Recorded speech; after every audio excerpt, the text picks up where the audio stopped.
This is a Bushnell Voyager family tabletop telescope. It's 4.5 inch. It's a clone of the most famous Astroscan. And the felt here, I changed it for a kind of a foam, black foam, as you can see here. And it's now very stable. And it can take the weight of a binoviewer. It's the Skywatcher Barlow, cheapest one you can find. Then I put two Baader Classic Orthoscopic eyepieces, which are 10 millimeter.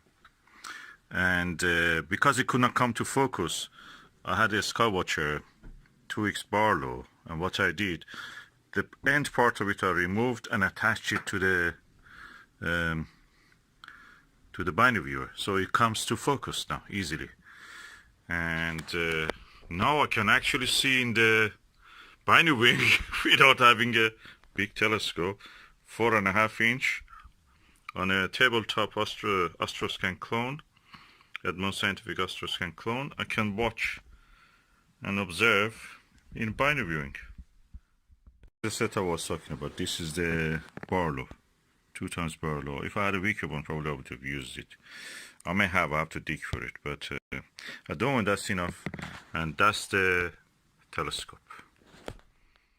I'm using the 23mm SVBony Aspherics, and I'm watching through the window. It's amazing. The full disk of the moon is visible. The full crescent of the moon is visible, and it's such a good view.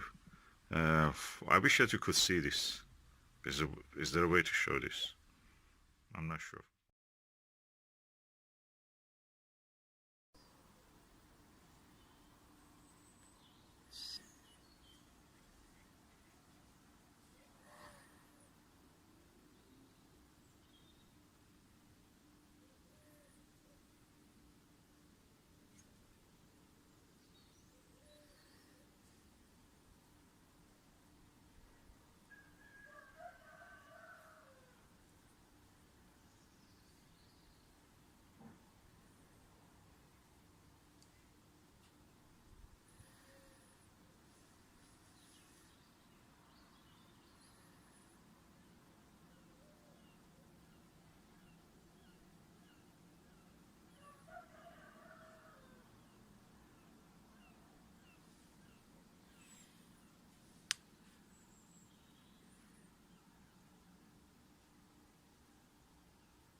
Yep, they're cutting in the sea of the north of the Imbrium, where the Jura Mountains is.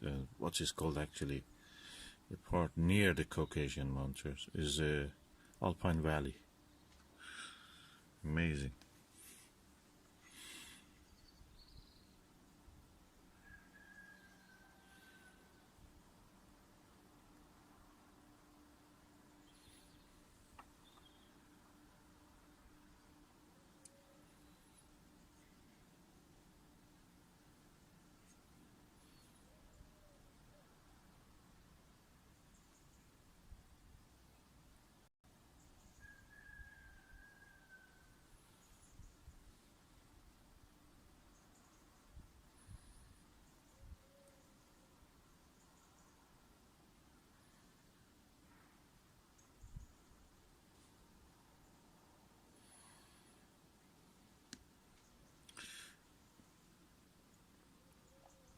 This is lower part when you see the parallel dotted line as if parallel to that mountain inward to the Sea of Rains is where the Apollo 15 landed in the mountains.